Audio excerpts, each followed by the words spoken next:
योगी जी ने आदेश दिया है कि जो भी व्यक्ति गवर्नमेंट हॉस्पिटल में कोरोना से ग्रसित पहुंचता है, किसी की रिपोर्ट पॉजिटिव आती है, तो अब उसको घर नहीं भेजा जाएगा, उसको खुद धक्के खाने के लिए नहीं भेजा जाएगा। उसको हॉस्पिटल की जिम्मेदारी होगी कि वो प्राइवेट हॉस्पिटल में एडमिट कराए। यदि सरकारी हॉस्पिटल में जगह नहीं है तो उस जिले के जो सरकारी प्राइवेट अस्पताल हैं, जो कोविड सेंटर में तब्दील किए गए हैं, और जरूरत पड़े तो डीएम को यह आदेश दिया है कि वो प्राइवेट हॉस्पिटलों को कोविड सेंटर में तब्दील करे।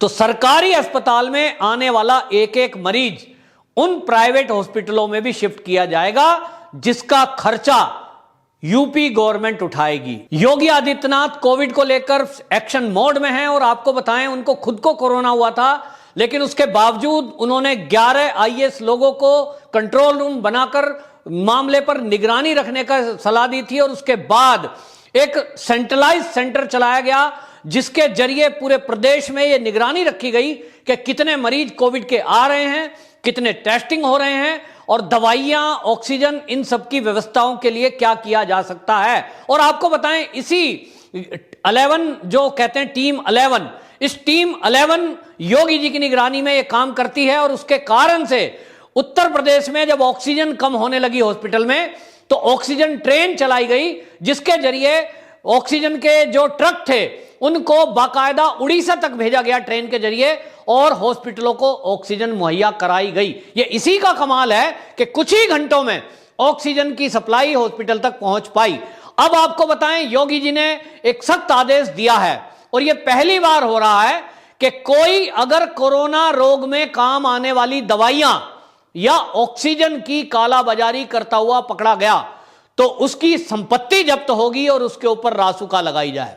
यह पहली बार है। और आपको बताऊं, इसके बाद सारे डीएम को यह जिम्मेदारी दी गई है प्रदेश के कि आप मामले की निगरानी करिए, ग्राहक बनकर लोगों से बात करिए, हॉस्पिटल पर निगरानी रखिए, और यदि कोई इस तरह की रेमडेसिविर या फेविफ्लू नाम की जो गोली इसमें काम आ रही है, या अन्य जो एपरेटस हैं, या ऑक्सीजन का सिलेंडर है, इसकी अगर कहीं कालाबाजारी हुई तो उसके लिए जिले का डीएम जिम्मेदार होगा। और आपको बताऊं, डीएम को आदेश मिलने के बाद सभी डीएम ने अपनी टीम को एक्टिव कर दिया, जिसके चलते आपको बताऊं, मेरठ के अंदर रेमडेसिविर की कालाबाजारी करते हुए हॉस्पिटल के 2 कर्मचारी पकड़े भी गए। अब उनकी संपत्ति जब्त होगी, उनको रासुका में निषिद्ध किया जाएगा। यह बहुत बड़ी कार्रवाई है, और इससे उत्तर प्रदेश में लोग कांपने लगे हैं। जो 10-20 हजार के लालच में कोई दवाइयों का स्टोरेज कर रहे हैं, अगले आने वाले दिनों में योगी जी ने आदेश दिए हैं कि ड्रग कंट्रोल अब ऐसी दवाइयों की फैक्ट्रियों पर, दवाइयों के मेडिकल स्टोर पर निगरानी रखेगा। जरूरत पड़ने पर छापा मारने की अगर जरूरत पड़ी तो एसडीएम या डीएम के तत्वाधान में यह छापामारी भी की जा सकती है। इसको लेकर जो मेडिकल स्टोर हैं या जो बाजार है दवाइयों का, उनमें काफी हड़कंप है, क्योंकि पिछले काफी दिनों से कोरोना पेशेंट को काम आने वाली दवाइयां, यहां तक कि हमने देखा कि आयुर्वेदिक दवाई और होम्योपैथिक दवाई की भी कालाबाजारी होने लगी। अचानक मार्केट से वो दवाइयां गायब होने लगी जो कोरोना के रोगियों को खांसी या जुकाम या बुखार में दी जाती हैं। इसको देखते हुए योगी जी ने बड़ा फैसला लिया है। दूसरा एक बड़ा फैसला लिया है, और वो है कोरोना के मरीजों को राहत देने वाला। योगी जी ने आदेश दिया है कि जो भी व्यक्ति गवर्नमेंट हॉस्पिटल में कोरोना से ग्रसित पहुंचता है, किसी की रिपोर्ट पॉजिटिव आती है, तो अब उसको घर नहीं भेजा जाएगा, उसको खुद धक्के खाने के लिए नहीं भेजा जाएगा। उसको हॉस्पिटल की जिम्मेदारी होगी कि वो प्राइवेट हॉस्पिटल में एडमिट कराए। यदि सरकारी हॉस्पिटल में जगह नहीं है तो उस जिले के जो सरकारी प्राइवेट अस्पताल हैं, जो कोविड सेंटर में तब्दील किए गए हैं, और जरूरत पड़े तो डीएम को यह आदेश दिया है कि वो प्राइवेट हॉस्पिटलों को कोविड सेंटर में तब्दील करे। तो सरकारी अस्पताल में आने वाला एक एक मरीज उन प्राइवेट हॉस्पिटलों में भी शिफ्ट किया जाएगा, जिसका खर्चा यूपी गवर्नमेंट उठाएगी। इसके बाद बड़ी तेजी से सभी जिलों के जिला अधिकारियों ने कार्रवाई शुरू की है। उनके जिले में जो भी इस तरह के हॉस्पिटल हैं कि जहां ऑक्सीजन के बेड हो सकते हैं, जहां वेंटिलेटर हो सकते हैं और जहां आईसीयू हो सकते हैं, उसकी एक सूची बन गई है, और उस सूची के हिसाब से उन हॉस्पिटलों को बाकायदा सूचना देने का काम शुरू हो गया है। और अगले कुछ ही घंटे में ये डीएम के पास पूरी जानकारी होगी कि किस हॉस्पिटल में क्या क्या सुविधाएं और प्राइवेट हॉस्पिटल में आने वाले मरीज ट्रांसफर किए जाएंगे। ये सीएमओ को आदेश पहुंच चुका है। इसके बाद उत्तर प्रदेश में अब जो मारामारी और हाहाकार मचने की सूचनाएं आ रही थी, असल में असली बात यह थी कि कुछ टीवी चैनल वाले, न्यूज चैनल वाले ये एक अफवाह फैलाने में लग गए और यूट्यूबरों ने ये काम शुरू कर दिया कि पिछले साल की वो वीडियोस भी दिखा रहे हैं, फेक न्यूज फैलाने में लग गए। कुछ लोगों ने बाकायदा गिरोह बनाकर सोशल मीडिया और यहां तक कि ट्विटर पर झूठी रिपोर्ट फैलाने का भी काम शुरू कर दिया। एक टैगलाइन चला दी थी, मेरी मां 3 घंटे हॉस्पिटल में तड़पती रही, आखिरकार कोरोना जीत गया, प्रशासन हार गया। इस तरह की फेक न्यूज, जिस तरह के टूल किट में एक लाइन दी गई थी और उसको ट्वीट करने को कुछ लोगों को कहा गया था, इस तरह से गिरोह बनाकर योगी सरकार को बदनाम करने के लिए ट्विटर पर बाकायदा गिरोहबंदी करके यह अभियान चलाया गया योगी जी को बदनाम करने के लिए। लेकिन अब उनके ऊपर एफआईआर शुरू हो गई है जो इस तरह की फेक न्यूज फैला रहे हैं। और मैं आपको बताऊं, मैं गाजियाबाद रहता हूं। गाजियाबाद में एक शमशान घाट है, हिंडन नदी के किनारे पे बना हुआ है, हर नंदी मोक्ष धाम ऐसा बोलते हैं उसको। वहां की फोटो वीडियो वायरल कर रहे हैं लोग, मीडिया वाले भी उसको बार बार वायरल कर रहे हैं कि बड़ी बड़ी लंबी लाइनें लगी हुई हैं, लाशों का अंबार लगा है, वहां व्यवस्था है, वहां जलाने की जगह नहीं है।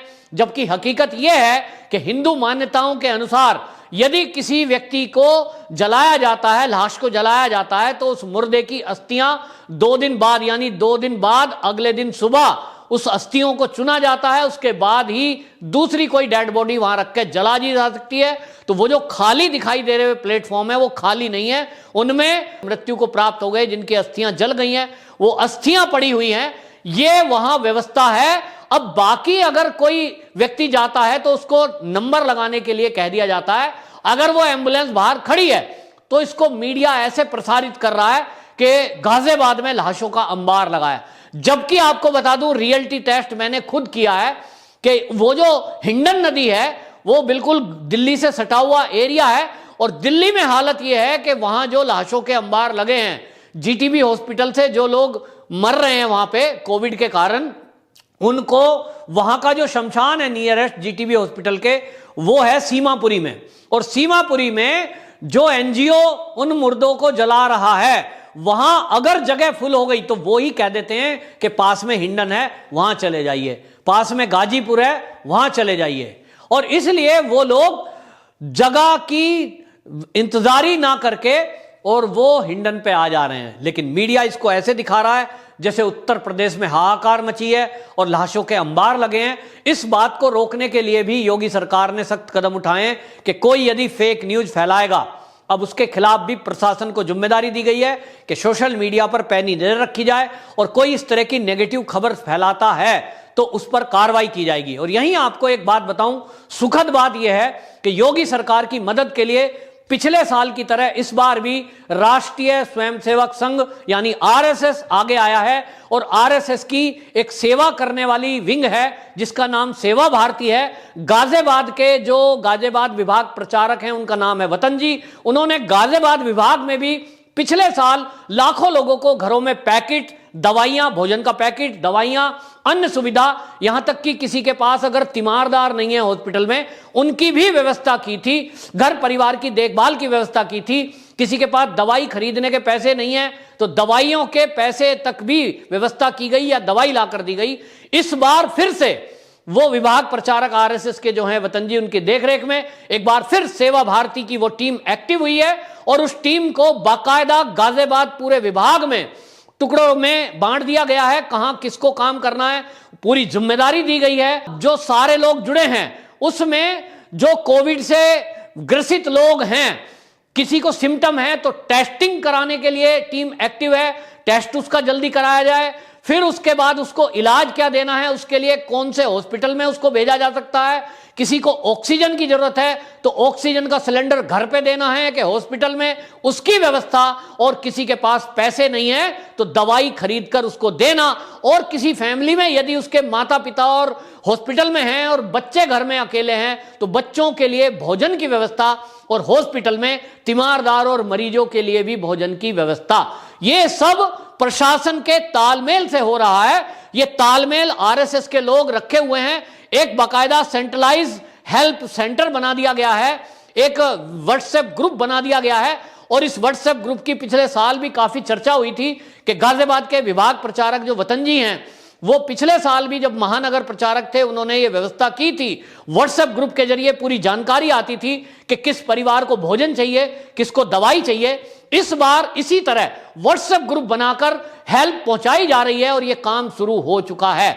इसमें प्रशासन ने मदद ली है संघ की, और यह अगर गाजियाबाद में हो सकता है तो ये दिल्ली में क्यों नहीं हो सकता, बड़ा सवाल ये है। तो दिल्ली के जो आरएसएस के लोग हैं, उनसे मेरी बात हुई। उन्होंने बताया है कि हम लोग सारे कोविड सेंटरों पर प्लाज्मा भी दे रहे थे, एम्बुलेंस की सुविधा दे रहे थे, ऑक्सीजन की सप्लाई भी कर रहे थे, लेकिन वहां का जो दिल्ली का प्रशासन है वो हमें परेशान कर रहा था लगातार, क्योंकि वो नहीं चाहता कि आरएसएस का नाम कहीं सेवा में आगे आए, और इसलिए वो जानबूझकर कहीं सेंटरों की लाइट काट रहे थे और गैस के सिलेंडर तक भी प्रशासन ने उनसे जब्त कर लिए, कब्जे में ले लिए। संघ के द्वारा लाए गए वो गैस के सिलेंडर भी खुद से बांटने लगे ताकि केजरीवाल जी का नाम हो।